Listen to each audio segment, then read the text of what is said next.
Hi everybody, this is Jeff from the Icebox Radio Theater, and we had a request recently from one of our listeners on Instagram referring to a picture I took, and I'll put that picture up right now, of me recording in my backyard. He was asking about the boom I was using, and is that a DIY boom? And I could tell you right now, yes it is. And he asked, actually, the gentleman on Instagram, or lady, I don't actually know according to the name, but asked, hey, could you send a picture of the boom? And I figured, well, better that I just make a short video explaining how the thing works. So this is it. This is my boom, which I can't quite fit in this camera because I'm too close. And the materials are, first of all, a couple pieces of wood. These are about 1 inch by ½ inch slats. They're actually scrap left over from another project. You can use about anything that's flexible, so a nice piece of pine, for example. Want to stay away from pressboard and plywood, of course, but anything that has a little bit of flexibility along with strength. At the end, you got the analogous pool noodle. This was a late addition to the design because I discovered the big issue with the boom is you don't want your gripping sounds to translate into the recording. And this eliminated like the last little bit, just a simple pool noodle. When you get one, make sure you get the ones that are hollowed out in the center, because for obvious reasons, this slides over the end of the slats. And then finally, I don't know if you can see that guy on my jiggly camera, that is a pipe clamp. Pretty cheap, available at any hardware store. In fact, the one this size I think is like 99 cents.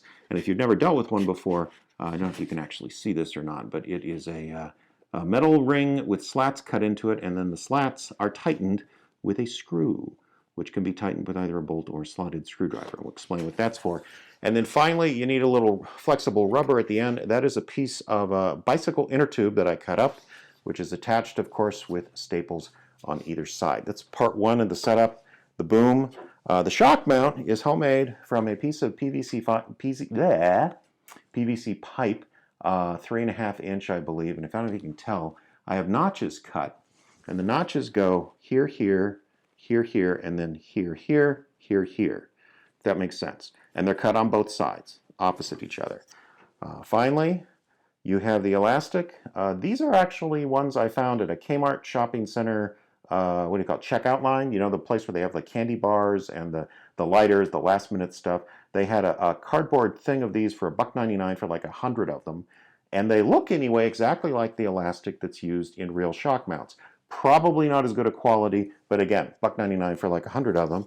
And the other big advantage, look at all the fashionable colors we have. These were designed for, they were next to Tiger Beat magazine, okay? They were designed for girls 14, 15 who needed to make soccer practice and get their hair out of the way. You see now where those notches are for. That's where the elastic seats. 2 on this way, and then 2 go this way, so that, so that you end up with this arrangement here. Very nice. Is that okay? One slightly out of the notch. There it is.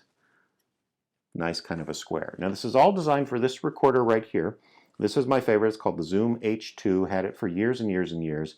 And if you get the accessory kit with yours, it comes with this, which is designed to go into a microphone stand.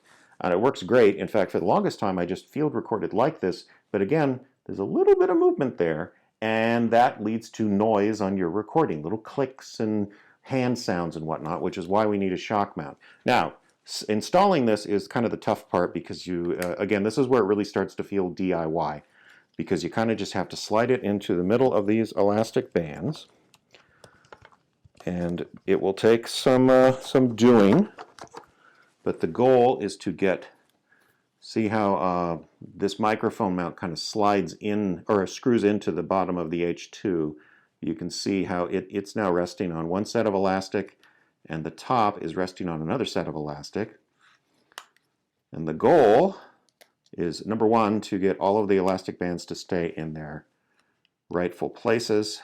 And if you do it right, what you should end up with is the purpose of a shock mount, which is your microphone is now kind of suspended in midair. It's not touching the plastic on any side. And this is what a shock mount does. For the price, not too bad. So finally, the final step is, of course, putting your shock mount into the boom. You want to push it as forward as far as you can into the elastic so it seats like that. Grip the wood, pull it together, slide this pipe clamp down, creating sawdust every time, and that's it. That's pretty good. that's pretty solid. The only other piece you need on a windy day, of course, is another DIY item, and that is our DIY dead cat, designed specifically for the Zoom H2. But you know what? That's a project for another video. So here it is, a DIY boom for a Zoom H2. I should point out again, this was made for field recording and for audio fiction production, which is why the boom is actually so short. If you want to do film, you're going to need a longer boom. So there it is. Thanks for watching, and leave comments at iceboxradio51 at gmail.com or in the comment section below. Thanks.